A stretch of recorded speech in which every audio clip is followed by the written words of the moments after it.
तो शुरू करते हैं आज का प्रोग्राम।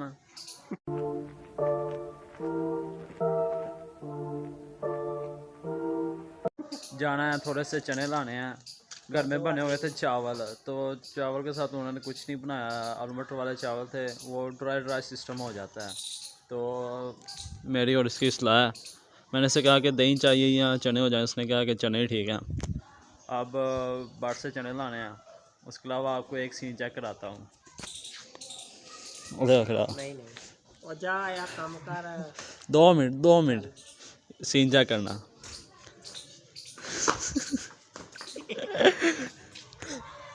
उसकी यही आता है, जब कोई अनजान बंदा देखती है उसे ऐसे ही करती है।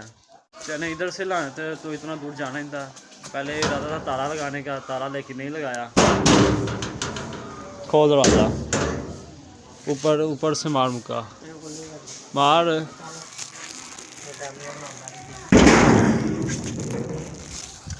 एक हमारे दरवाजे का ये फ़ायदा है कि किसी से नहीं खुलता। कोई लॉक लगाने की ज़रूरत नहीं है, वैसे ही उसको लगाएं और ऑटोमेटिकली लॉक हो जाता है। आम किसी बंदे से नहीं खुलता ये दरवाज़ा। जितनी गुंजाइश थी पेट में उतने हम दोनों ने खा लिया, बाकी कुछ बचे हुए हैं वो मैं घर ले जाऊंगा। और अब हमारे शादी को देर हो रही है, सोना इसने जाके। ओके फिर अल्लाह हाफिज़, मिलते हैं फिर। अब साहब बर्तन उठाओ, चलें फिर। 2-3 दिन पहले मैं छुड़ियाँ और भुगता निकाला था हज़ारों में से, तो वो रखा ही नहीं। उस दिन का इधर ही पड़ा हुआ है इसके अंदर। पापा ने मुझे 2-3 दफ़ा कहा कि इसको तू रख दे, जहाँ इसकी जगह इसको जंग ना लग जाए। जंग तकरीबन लग ही गया है। अब जहाँ हमने हज़ार रखे हुए हैं इसको वहाँ रखना है, और इसको सरसों का तेल भी लगाना है, क्योंकि अगर ना लगाए तो इसको जंग लग जाना है। इसको भी और दूसरी जो हज़ार हैं उनको भी जंग लग जाना है। बड़ी ईद के बाद हमने तेल ही नहीं लगाया। अब मैं लाता हूँ तेल, लगाता हूँ कि जितना लगा वो तो ठीक है, लेकिन और ज़्यादा जंग ना लगे। दूसरे जो हज़ार हैं वो हमने रखे हैं तुरी वाले कमरे में, ये पड़े हुए हैं। इसको निकाल देता हूँ, फालतू जो भी। और ये तकरीबन इसको जंग लग ही चुका है। इन सबको तेल लगाता हूँ सरसों का, फिर ये जितना तो लग चुका वो ठीक है, लेकिन आगे जो लगना है वो उससे बचत हो जाएगी। और तेल सरसों का इधर नहीं पड़ा हुआ, वो घर से लाना पड़ेगा, तो फटाक से जाता हूँ लेकर आता हूँ। सरसों का तेल लाना है, उसके साथ साथ खाना भी ले आऊँगा। टाइम तकरीबन 9:30 हो चुके हैं, खाने का भी टाइम हो गया। ले आऊँगा, दोनों इकट्ठे बैठ के हम खा लेंगे। तेल नहीं मिला है, खाना फ़िलहाल के लिए नहीं बना, क्योंकि गैस चले गया हुआ है। और रोटियां अब तंदूर से लगवाने वैस को भेजा हुआ है, वो आएगा तो फिर खाते हैं खाना। फ़िलहाल के लिए वो गया हुआ है, उसको 10-15 मिनट लग जाएंगे। हज़ार वगैरह को साफ़ करके इधर रख दिया, उधर रखने की ज़रूरत नहीं है, इधर ही सेफ़ है, ये भी खाली ही जगह है। अब मैं घर जाके देखता हूँ कि वैस तंदूर से रोटियां लगवा लाया है या नहीं। वो काफ़ी लग चुकी है, रात का खाना खाया है। फिर वही बैकग्राउंड वाइज प्याज वाले की। इस तरह हमारे बच्चे ख़राब होते हैं। मोबाइल अभी के अब्दुलरहमान ने इतना मना किया कि मेरे मोबाइल को कोई ना चलाए, यूज़ करा करे, लेकिन चार्जिंग लगा के ऐसा सिस्टम किया कि इसकी बैटरी लो भी ना और पता भी ना चले, और दूसरा मोबाइल भी यूज़ करें। 1 मिनट का इन्होंने नहीं वसा खाना कि अब्दुलरहमान बाहर जाए और इसका मोबाइल पकड़ लें। अभी उसका पकड़ा हुआ है, जब मैंने सोना है ना तो इसने मेरा पकड़ लेना है। जब तक कि अब्दुलरहमान ने नहीं आना तब तक इसने या उसका या मेरा मोबाइल यूज़ करते ही रहना है। मैं था इधर सोया हुआ और टाइम हो गया था मेरे उठने का, और अब्दुलरहमान ने मुझे उठाया नहीं है। शायद वो खुद काम काम करना शुरू नहीं उसने कर दिया ले जाकर, लेकिन मुझे नहीं लगता कि वो इतना अच्छा है कि खुद ही काम करें। वो मुझे ज़रूर उठाता है, लेकिन अब मैं जाके देखता हूँ कि खुद ही तो नहीं शुरू हो गया। मैंने सोच पे कैसे लिया कि अब्दुलरहमान इधर आके काम करेगा।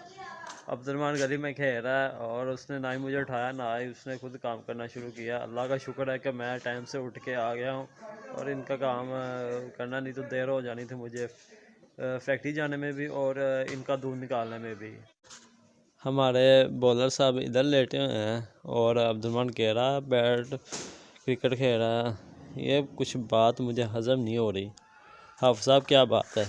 कुछ नहीं लगता उसने तुम्हें ना खिलाया नहीं है साथ अपने, है ना? इस तरह ही है ना। बस कैमरा चीज़ ही ऐसी है कि बड़े बड़ों ने इसके आगे ना हाथ जोड़े हैं। ये और दूसरा बाढ़ आ गया है। ये दोनों आपस में झगड़ा कर रहे थे। मैंने कहा तुम दोनों ने इस तरह बाज नहीं आना, मेरे पास हाल है तुम्हारा। मैंने कैमरा ऑन किया, ऐसे भागे हैं कि एक तो नज़र ही नहीं आया।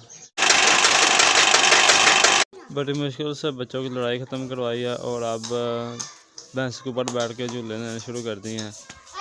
हर बच्चा यही कहता है कि ये मेरी भैंस है, वो मेरी है और वो मेरी है। अपनी अपनी भैंस के ऊपर बैठ के कहते हैं कि वहाँ से उनको खोल के इधर पानी पिलाना तो हमें ऊपर बैठा के लेकर आना, हमें साथ झूला मिले हो काबू का। गुलाम बास मेरी तरफ है तो उसका इरादा चाय पीने का, तो वो कह रहा बाइट से पीते हैं, लेकिन मैं घर पहले देख लूँ दूध है या नहीं। दूध तो है घर, लेकिन गैस चले गया होगा। अब उसको बाहर लेके जाना पड़ेगा, वही से उसको चाय वगैरह पिला के लाता हूँ। और अब बाइक भी हमें चाहिए। दरवाज़ा पता नहीं कौन बंद कर देता है।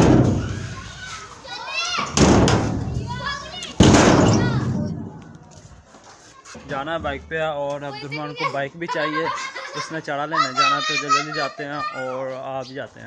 पिछले दिन और टोके का ये टूट गया हुआ है, इससे पंजाबी में बोलते हैं कस, और इधर ये जुड़ा होता है। इसको और इसको आपस में कंबाइन करके रखती है, लेकिन इसको ये टूट गया हुआ जिसकी वजह से ये दोनों प्लेटें आपस में हिलती जुलती हैं। ये हेड हिलने के साथ नीचे वाला स्टैंड भी हिलता है, तो इसको करवाना ज़रूरी है। इसको मैं यहाँ से खोल के ले जाऊँगा और वेल्ड करवाऊँगा उससे। अगर ये वेल्ड ना करवाया तो मुझे 100% श्योर है कि इसका हेड का कोई ना कोई दूसरा नुकसान हो जाना, जो हमें काफ़ी भारी लगेगा। बेहतर है कि अगर इसके ऊपर 100-200 लगना है तो वो लगा के इसको मैं सही करवाऊँ, ना कि इसके भले कोई और नुकसान हो जाए, वो हमें ज़्यादा में पड़ जाए। तो बेहतर है कि इसको ही करवा लिया जाए।